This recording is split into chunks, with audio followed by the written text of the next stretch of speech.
Enjegere zikutuka, enjegere zikutuka. Mark, are we rolling? Okay.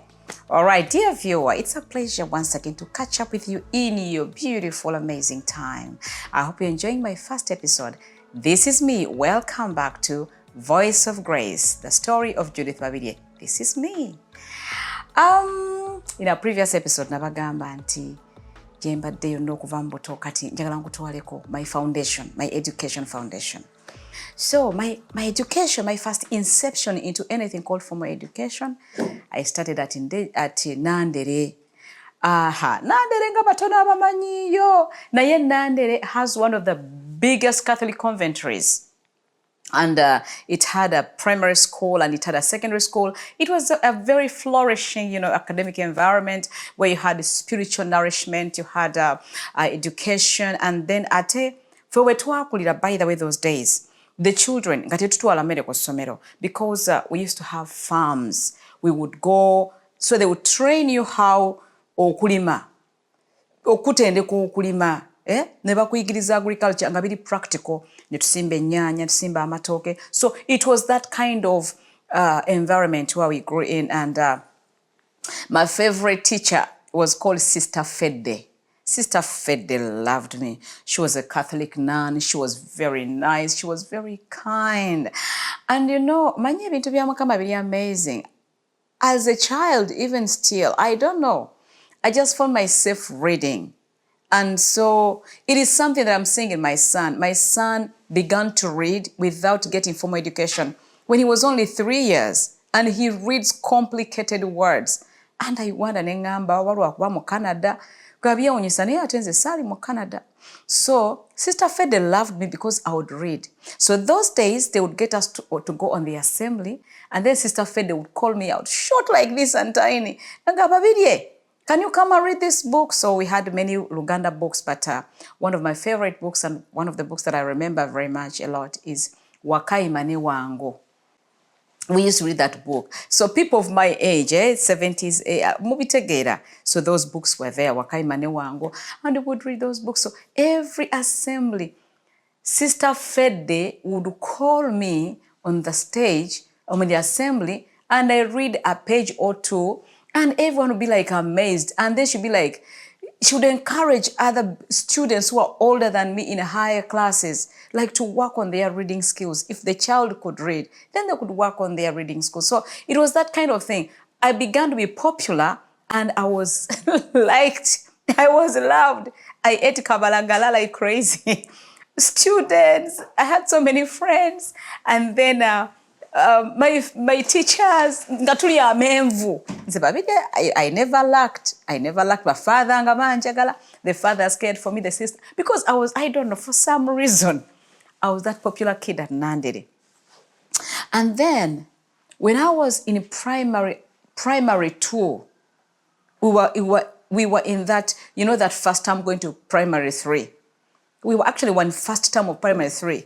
They used to bring in student teachers. I don't know if these days it is still there in schools, but big student teachers. I don't know. Now, if we used to get student teachers would come from colleges, like it was kind of like internship. And among those people was my cousin. Her name is Eva. So my big cousin, Eva, came to school. And then she saw me because I was my father's duplicate. When she saw me, I think she went back and told my father that we found a kid, blah, blah, blah, blah. I don't know, I'm just trying to imagine the situation. Because Eva came and interrogated me. We call her Auntie Eva because she's quite bigger than me. She came and interrogated me and told me, what is the name of your father? Thank God, my mother. I knew my father. My father is called Mokoza Henry. Okay. And then she's like, have you ever seen her? Have I seen him? Do you know where he lives? I'm like, I don't know anything, but that's what my mother told me because they separated because of the war. And so I told her everything, and then she's like, where do you live? I took her to my grandparents, and I never knew what was going to happen. So in my first term holidays, one evening, my grandparents had gone to the garden, and It was just us, the kids, who were at home. We were playing, and so a white car, it was called as a kids, I don't know but for us we used to call it Renault. Or why is it there? I don't know. Is there a car called Renault? Mark, is there any car called Renault? Yeah. Oh, okay. So my producer tells me there is a car called Renault because Fetwajitanga Renault. But I've never actually taken time to see any car called Renault on the road. I need to be more observant. So it was a small car. It belonged to my auntie. We used to call her Auntie Harriet, or Kasubi, because she used to live in Kasubi.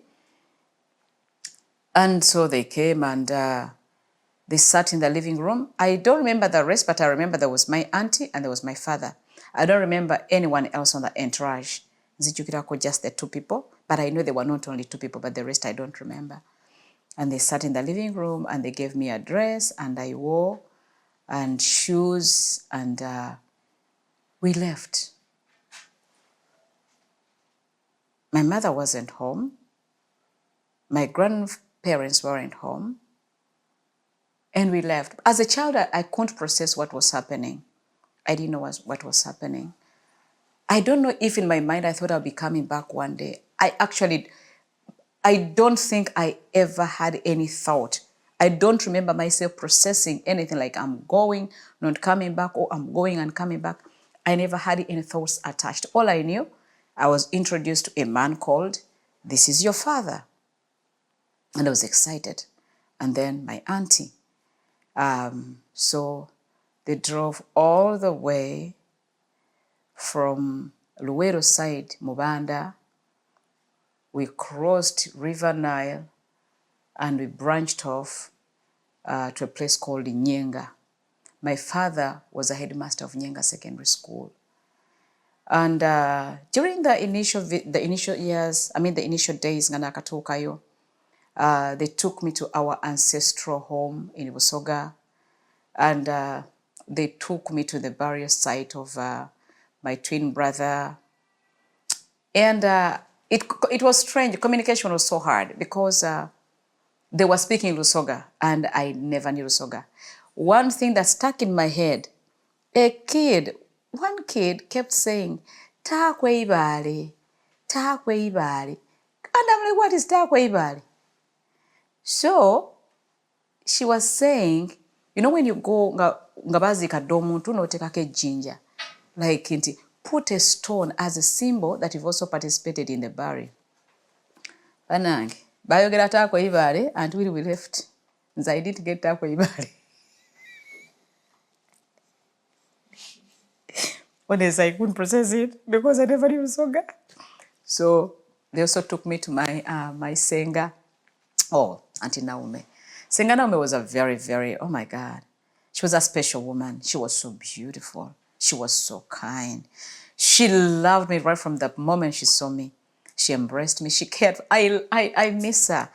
Unfortunately, she passed when I was in senior 6. So we go to my father's home. Reaching my father's home, it was quite a very new environment. My father was a middle-income family home. We were so many children. My father's children, my step-siblings, and other children that my father used to kind of like support and bring them over, and we stayed at home. I remember at one time we were about maybe 25 people in the same home. I wasn't affected by the numbers, but I was affected by the environment. I was 9 years, and I think within the first 9 days, I had plotted my running away. I had plotted either I run away or I commit suicide. There was an environment of unwanted, unwelcome that I received, not from everyone, I'll be specific, just from a few people. I had my stepbrothers. They loved me. They cared for me. I had big cousins. They welcomed me. My father loved me, but he was too busy to notice anything going on. Life was so hard. Life was hard. It was really hard. I just wanted to die or go back to my grandparents. In front of our house where we used to stay, there was a sugarcane plantain, and sometimes we would go ne tumenya obukajjo ne tulya. And I remember one day I said, if I ever grow up, because I never knew if I would make it in life, I said, if I ever grow up, I will never come back here.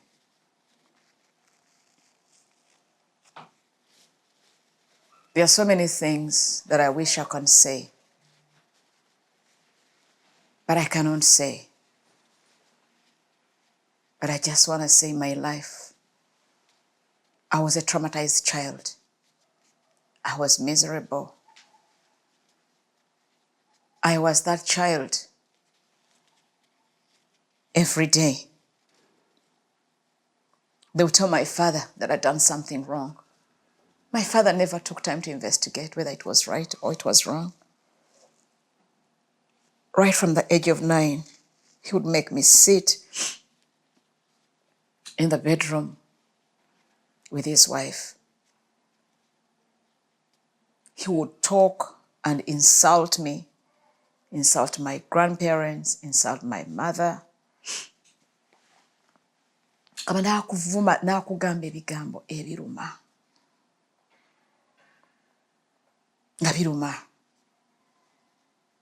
My mind, to this day, I still wonder.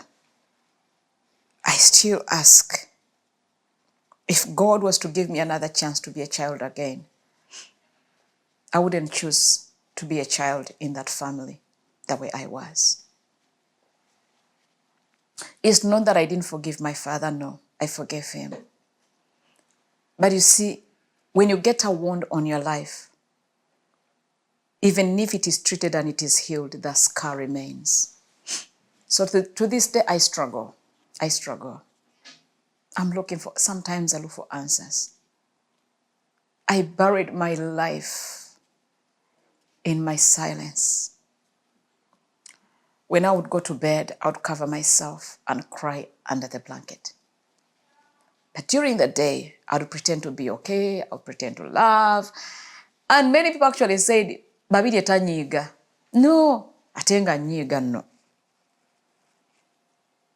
But I buried, like you have to find a way to survive. I had to survive. God in his mercy had a plan for me. My father had a young brother called John Paul Muzira, the late. May God rest his soul in eternal peace. He was the headmaster of Nalinyarwantali Primary School. And so, by God's design, I was lucky to be taken to Nalinyarwantali Primary School. It was a boarding school. I loved being away from home. And days would pass by and I would wonder if I could run away or go visit my mother. And every day I contemplated about running away to see my mother. And by God's grace, you know what happened? The same student, my cousin, who was a student in Nandere Primary School, who saw me and told my father that I was there, was now a fully fledged professional teacher in Nalinyarwantali. I know what you're thinking. Catch you soon in my next episode. God bless you. See you soon.